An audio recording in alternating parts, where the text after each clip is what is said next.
Many of you haven't understood even what is the soul and where is the soul properly. But in unified meditation, the knowledge of the soul is not enough. You have to also be familiar with the meta soul. The body is all about the various senses and the sense organs. Its main objective is to experience and perform, do things. The soul and the mind are different than the body in terms of objectives. The mind is all about thinking and feeling. So you will ask, what is the soul all about? It is all about desires. Let me explain to you in terms of concepts that you can be more familiar with.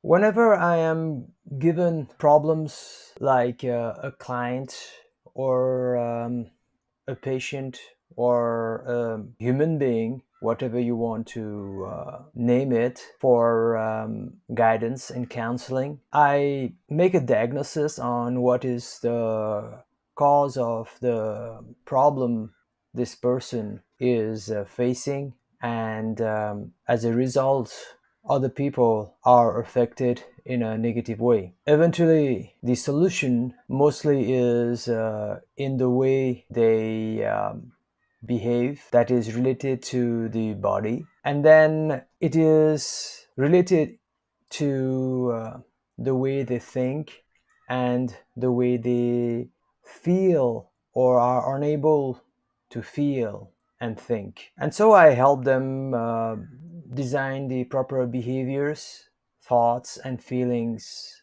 processes.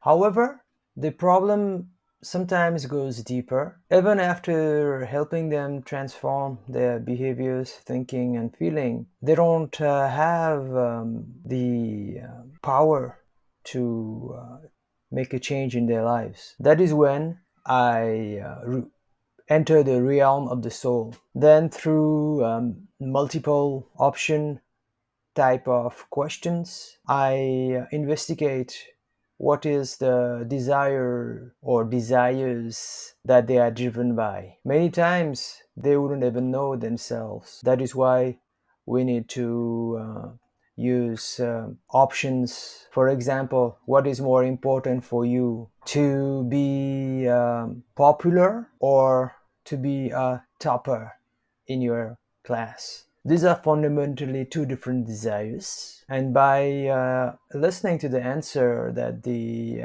client gives, I can come to a diagnosis about what the desire is that has been hidden. It is these hidden desires that cause havoc in the person. And that havoc that is internal becomes externalized in various forms like aggressiveness or over submissiveness, insubordination, and even a victim mindset. Alternatively, it also can lead to a criminal mind. So at the root is the desire. The next question that comes is, where does this desire come from? Is it genetic, environmental, or is it something else? Well, in my research, I have found that desires are a carryover from past lives. Mostly they are unfulfilled desires from past life that we embrace in this life, and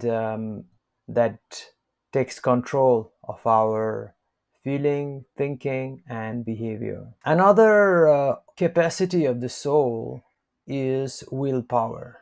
I cannot change anybody without some kind of willpower that comes from the soul. And to access that willpower, any motivator, counselor, or leader must access the innate desire. The idea is to make this person expose his desire not only to me, but to himself. Upon so doing, a sudden surge of willpower occurs. For example, in the earlier example, whereby I asked the client, what is your desire, to be a topper or to be the most popular. This one told me that he wants to be a topper because in this way he can be the most popular. In this way, it is clear that this person's objective is to be popular and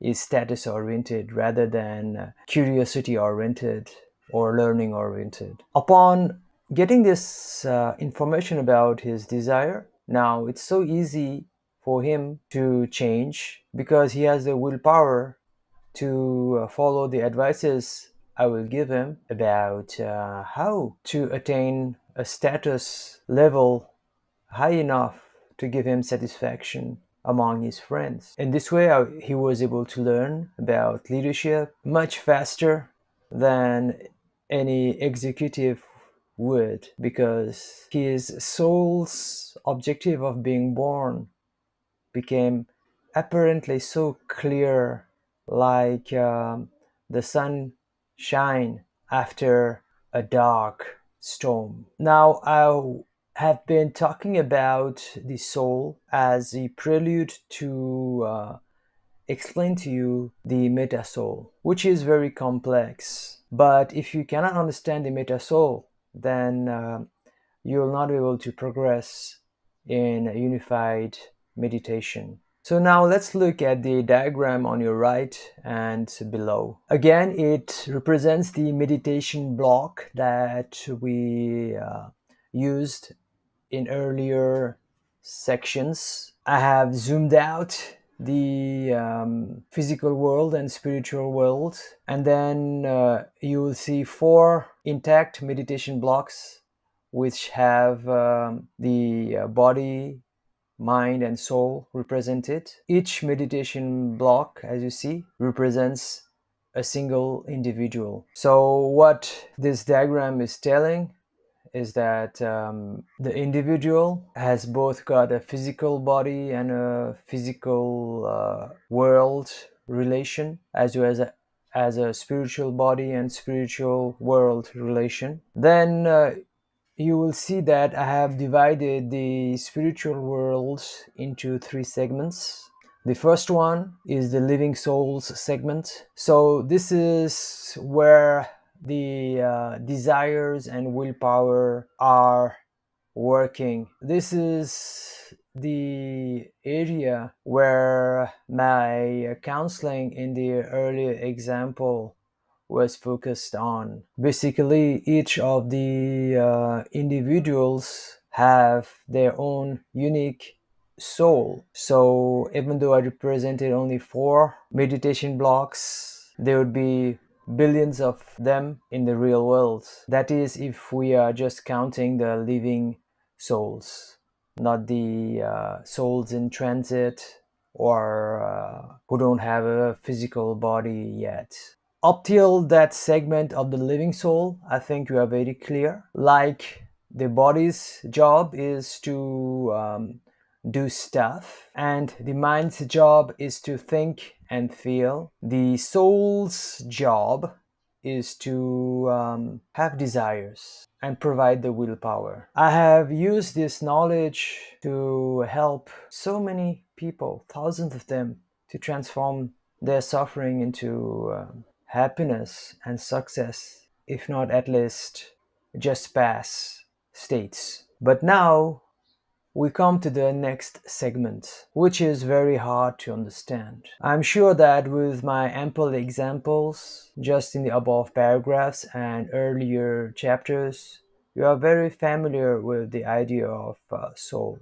But the second segment is that of the meta soul. The meta soul in the Hindu scriptures is also known as the Brahma. It is very popular amongst the yogis. However, most of them don't know what they are talking about because they haven't had the direct experience. Then you might ask, what about me? I've had direct experience and such a thorough understanding that I don't have to beat around the bush to explain about it, as you'll see in the coming paragraphs. My objective is to help the millions of yogis, meditators who are reborn in my time to practice unified meditation and reach their goals of enlightenment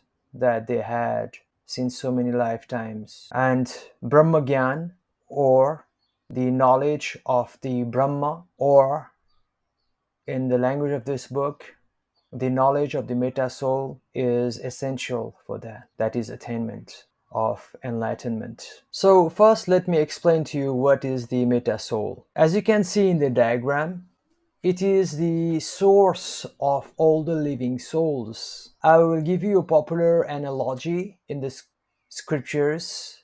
If meta soul is the ocean, then the living souls are the droplets of that ocean. You can extend this analogy to saying that the cells are the soul and the body is the meta soul. Also, we can say that the soul is an individual house, whereas the meta soul is the city. I think you got the point. But why is that necessary to know? It is in our nature to want to go higher. For example, take an ant and take a branch so that the ant climbs that branch. I have done this experiment so many times, and what I found out is the ant always tries to go up, not down. Similarly, any person who enters school in class 1 aims to finish school in class 10, and many of them want to do their PhDs. That is possible and desirable also. However, this innate desire of ours to rise also occurs when we join an organization. This is what I have to confront so many participants of my motivation session with. There will be hundreds of them, let's say, in a class, and they all want to become promoted. Their frustration is that they haven't been promoted. Now, I asked them, what if everyone got promoted? That would be a disaster, right? So we'd have 100 CEOs, and then I joke with them, who will do the actual work if everybody is the CEO? Which board of directors would pay an organization to have 100 CEOs and no workers? And then they get the point that it's not feasible to all reach the top. However, someone has got to be the CEO, and then some people have got to be the vice presidents or general managers or second in command, but not everybody will reach the top, that is for sure. Similarly, every living soul wants to go higher, have a desire to become bigger, heavier, more expansive, eternal. These are exactly the qualities and the properties of the meta soul. Again, this is not for everyone of the billions of souls that are incarnate today, but it is the destiny of some and many, at least millions of the souls. Here I'm talking in the span of the cycle of this current universe, which is already of 13 billion years, and it's going to be several more billion years before it will collapse. So what is it, this meta soul, that we want to attain as a living soul? I will bring back the analogy that I gave you earlier about the ocean and the city. So when the drop mixes in the ocean, then if that drop can be aware, then we can just imagine the tremendous power it might feel as opposed to being a tiny drop. Similarly, if that house could become this city, and somehow person living in that house could experience everything in that city at the same time, the sensation would be explosive. The next question that you will logically ask is, why would anybody want to become the ocean and the city? I will ask a rhetorical question. Why would anybody want to become the CEO or the Prime Minister or the President? It is an innate desire which has its own facilities and perks. Myself, I don't want to be the president or CEO of an organization, which is the equivalent of being the ocean and the city in this example. Why? It is because at the level of the living souls, everything that we experience is temporary, and most of the actions that we do will be guided by format 1 and format 2 strategies of happiness and success, and they are binding, leading us back to a world of sufferance. I know it's hard for you to fully understand this logic, but once you are able to practice unified meditation, this type of thinking will become your own second nature. So now we have established what is the meta soul and why we want to reach the meta soul. Now let me explain to you what happens at the level of the meta soul.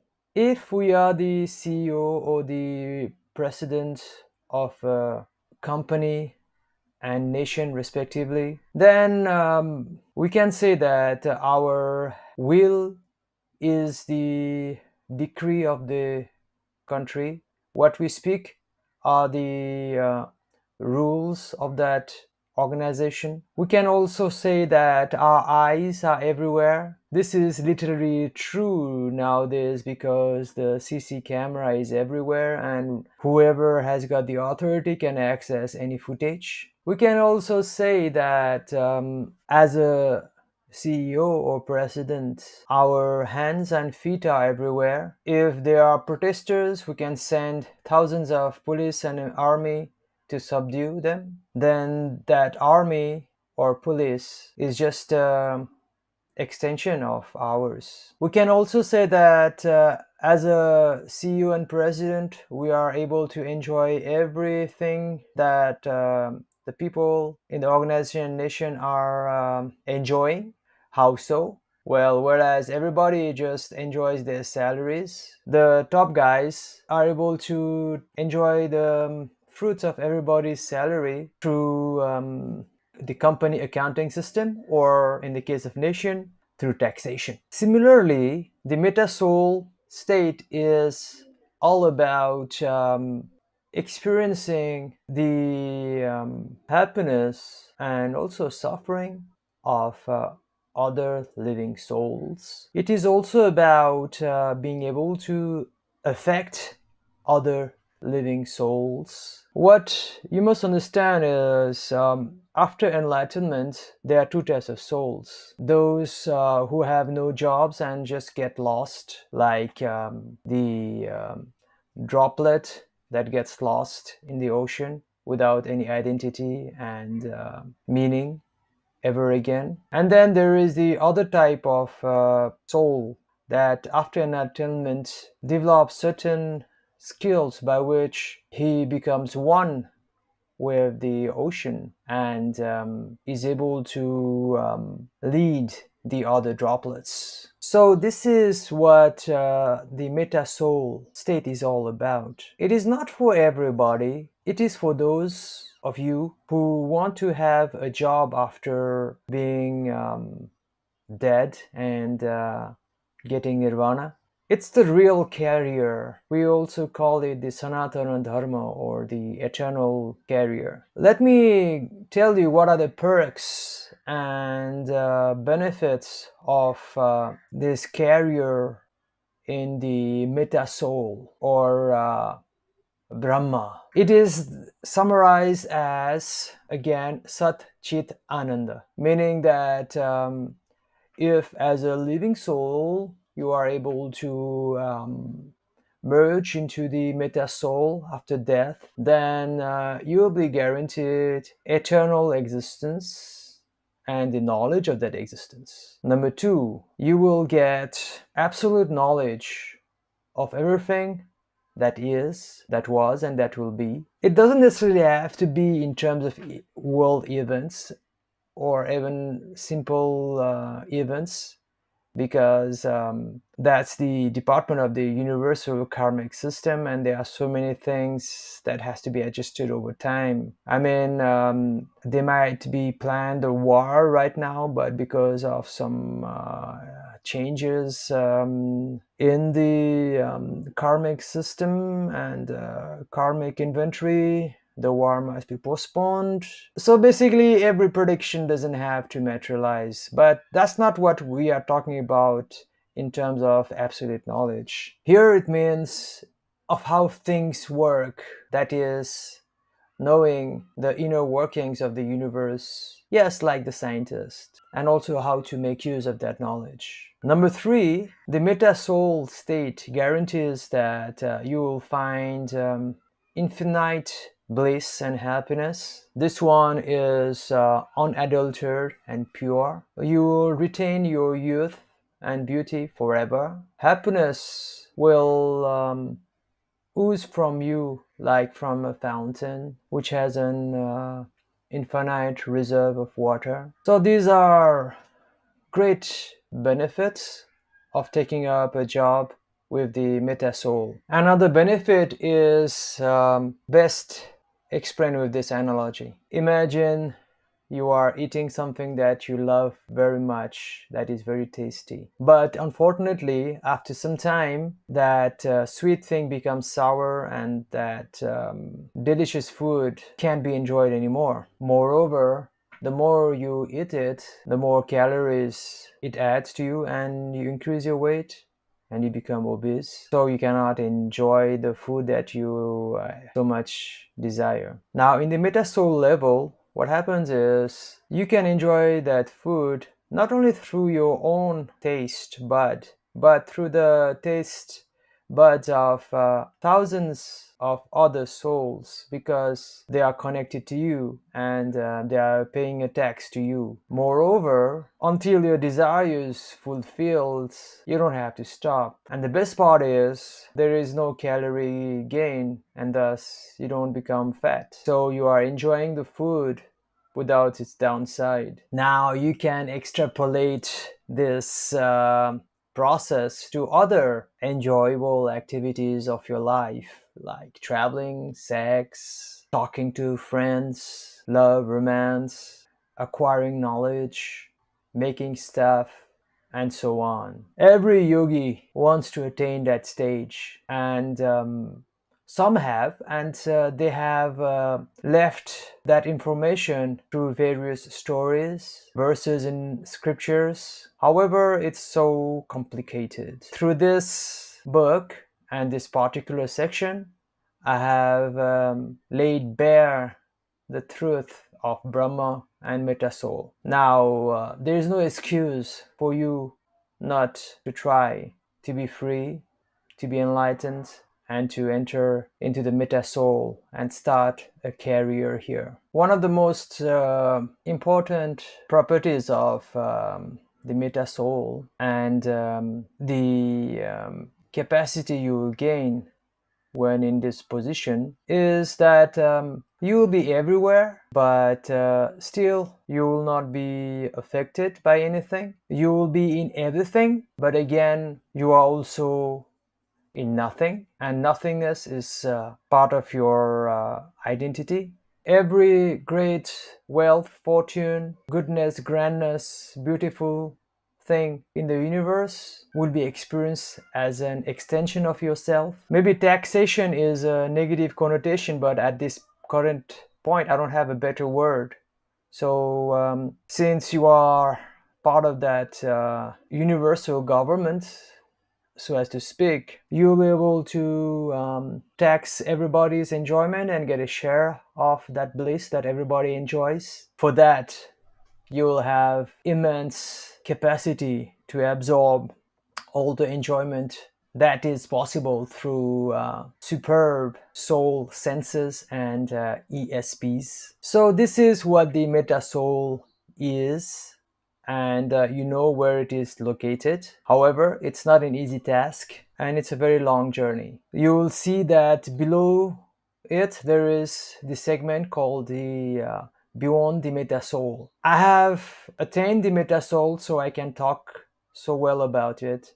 But the next state of Beyond the Meta Soul is a place I know that I have to go to eventually, but I cannot talk so much about it because I'm just very only remotely familiar. All I can say is my ascended masters want to go there, and they want me to replace them at the Meta Soul level so that they can enjoy the Beyond the Meta Soul level. I guess in a couple of thousand of years, I too will have such a desire and will look for another yogi or meditator like me to replace me.